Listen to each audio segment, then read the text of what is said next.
हरिओम भाई साहब। जी भैया, जय श्री राम। क्या पढ़ रहे हैं भाई साहब आप? ये महाभारत ग्रंथ है भैया। महाभारत में क्या विशेष है भाई साहब? महाभारत में क्या विशेष है? महाभारत के बारे में आप ये समझ लो कि ये ऐसा ग्रंथ है जिसको पढ़ने से व्यक्ति की जीत होती है। जय ग्रंथ है।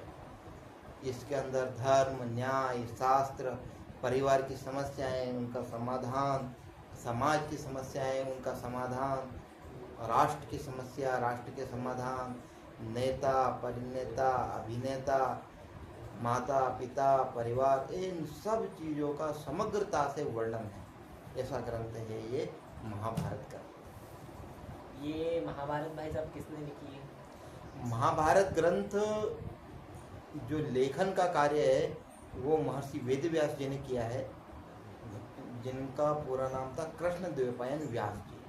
कृष्णद्वैपायन व्यास जी ने इसको बोला और फिर गणेश जी ने लिखा इसको। ऐसा है। अच्छा, तो गणेश जी ने ही क्यों लिखा इसे?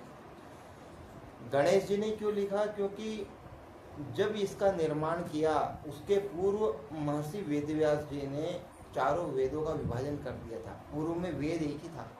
उस एक ही वेद को तपस्या के बल के द्वारा, तपस्या के द्वारा उस संपूर्ण जो इतना बड़ा ग्रंथ था उसका लेखन कार्य, जो चारों वेदों का विभाजन किया, एक वेद से चार वेद बना दिए। ऋग्वेद, यजुर्वेद, सामवेद, अथर्ववेद, चार वेद बना दिए। चारों वेदों को लिखने के बाद में, अलग अलग पूरा करने के बाद में उनको समझ में जो बात आई वो पांचवें ग्रंथ बोले तो महाभारत में लिखी। परंतु उनके पास ऐसा लिखने वाला कोई भी नहीं था कि जो इतनी जल्दी लिख सके। समय नहीं था, उम्र का अधिक हो गई थी और उनके शिष्यों में भी कोई ऐसा नहीं था इतनी जल्दी लिख सके। तो वो बड़े टेंशन में थे। तो स्वयं ब्रह्मा जी आए उनके पास में और उनको राय दी। बोले भैया तुम ऐसे लिखना नहीं हो पाएगा, आप गणेश जी का स्मरण कीजिए। कि गणेश जी का स्मरण किया गया तो गणेश जी ने पूरा लेखन कार्य किया। ऐसा। जी भाई साहब, वेद व्यास जी ऐसे कैसे बोल रहे थे कि गणेश जी लिखते जा रहे थे या रुके भी उसमें? देखो, कृष्णद्वैपायन व्यास जी बहुत बड़े विद्वान महापुरुष थे और वो लगातार बोलते जा रहे थे और गणेश जी लिखते जा रहे थे। परंतु फिर भी उनको कुछ समय सोचने के लिए लगता था, क्योंकि महाभारत में तो 1,00,000 श्लोक है। 1,00,000 श्लोक लगातार बोलना तो किसी के बस की बात नहीं है। तो ये क्या करते थे कि कुछ श्लोक थोड़े कठिन बता देते थे और लिखने के पूर्व ही एक शर्त थी, गणेश जी एक शर्त थी कि देखो भाई, यदि मेरी कलम एक क्षण के लिए भी रुक गई तो मैं इस काम को यहीं छोड़ दूंगा। तो जो कृष्णद्वैपायन व्यास जी हैं उन्होंने भी कहा, या आप किसी भी श्लोक को बिना सोचे समझे मत लिखना, हम बोलते जाएंगे, आप सोच समझ कर लिखना। हाँ ये सही है, उसके बाद समझ में आ जाए तभी लिखना। तो अब लगातार कैसे बोलेंगे? तो उसके लिए क्या करते थे कि कुछ श्लोक थोड़े कठिन बना देते थे, जिनको गांठ वाले ग्रंथ श्लोक बोलते हैं। इस ग्रंथ की गांठें हैं वो 8,800 श्लोक है वो, जिनको समझना थोड़ा कठिन है। उनके बारे में कृष्णद्वैपायन व्यास जी कहते हैं कि जो 8,800 श्लोक है, जो कठिन श्लोक है, उनका अर्थ स्वयं बोलने वाला वेदव्यास बोले मैं नहीं जानता हूँ। इसका अर्थ जो सुखदेव जी है वो जानते हैं, गणेश जी ने सोच समझ के लिखा वो भी जानते हैं, परंतु अन्य कोई जानता है कि नहीं जानता है इसके बारे में थोड़ा भ्रम है। आज के ज़माने में ऐसा महाभारत का क्या लाभ है? भैया, महाभारत पढ़ने के बहुत सारे लाभ हैं। अब पढ़ते पढ़ते जब हम प्रतिदिन एक घटना का इसमें वर्णन करते जाएंगे तो हम आधुनिक जगत से उसकी तुलना करेंगे। आधुनिक जगत से तुलना करेंगे तो समझ में आएगा कि हाँ यार, ये जो बात है ये सही है, आगे क्या हो सकता है।